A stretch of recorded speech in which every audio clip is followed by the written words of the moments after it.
what's happening. Been thinking a lot lately and just wondering, there's quite a few popular anime that seems to have been forgotten, it seems like, or at least not talked about as much, not obsessed about as much. And it was popular, and a lot of them really good.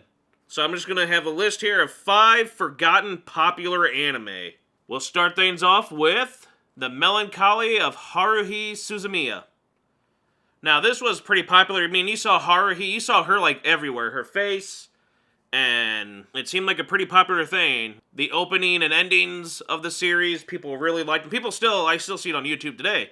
People doing the one dance. But Haruhi, it was a nice series. It was very interesting. I liked how different it was, and I liked the characters. I liked how it was told. And there's many memorable characters. I mean, you got Haruhi, you got Kion, you got Yuki, you got Mikuru, and you got Koizumi.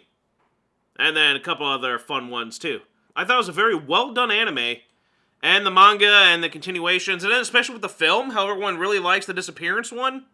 And how people sit there and say they watch like every Christmas and stuff like that. But I was wondering, it's just amazing how you don't see as much Haruhi anymore. Why she lost popularity. I know it's an older series, and I know people hate the Endless 8 arc. I didn't mind the Endless 8. Sure, it was 8 episodes of the same thing, but I like catching the little difference, even if slight, and just the little changes, and just seeing what it was building up to, and etc. And of course, you know how popular she was. There's a lot of anime that kind of, I wouldn't say copied her design, but it was like an homage to Haruhi's design. And you know what animes I'm talking about, where you kind of see it as like, yeah, it's basically Haruhi. Suzumiya Haruhi no Yutsu.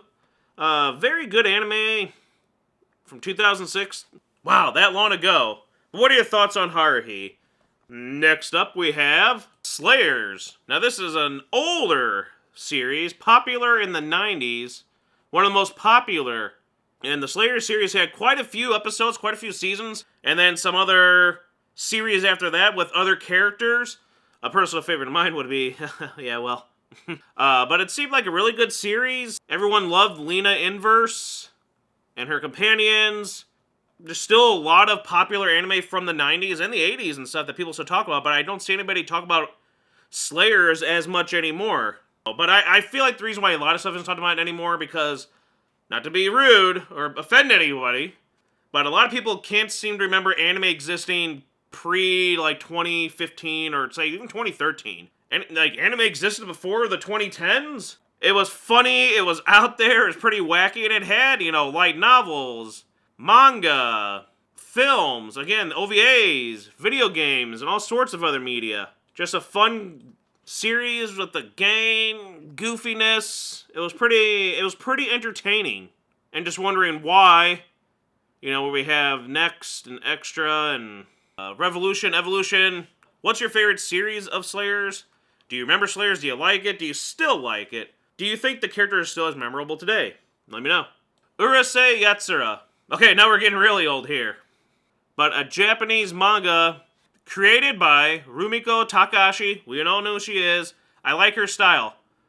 Weekly Shonen Jump. Serialized weekly Shonen Sunday. 1978 to 1987.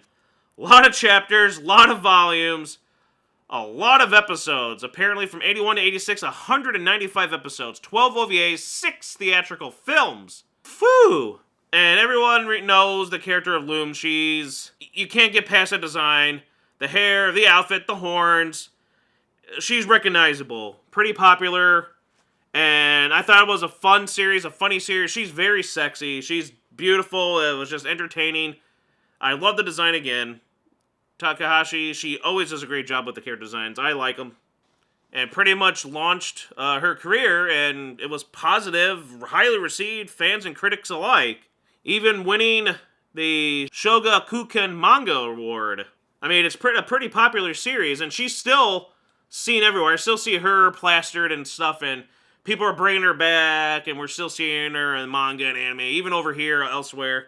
But again, I guess it's just one of those things where, as time goes on, if it's not the current anime that's been out for the last 5 years, no one's going to remember a lot of these things. But they're very popular. Next up, Ranma. Everyone liked Ranma. Again, Rumiko Takahashi. Weekly Shonen Sunday, 87 to 96. Plenty of chapters, plenty of manga. Interesting series. The sex changing. There was the nudity. The raunchiness. The silliness.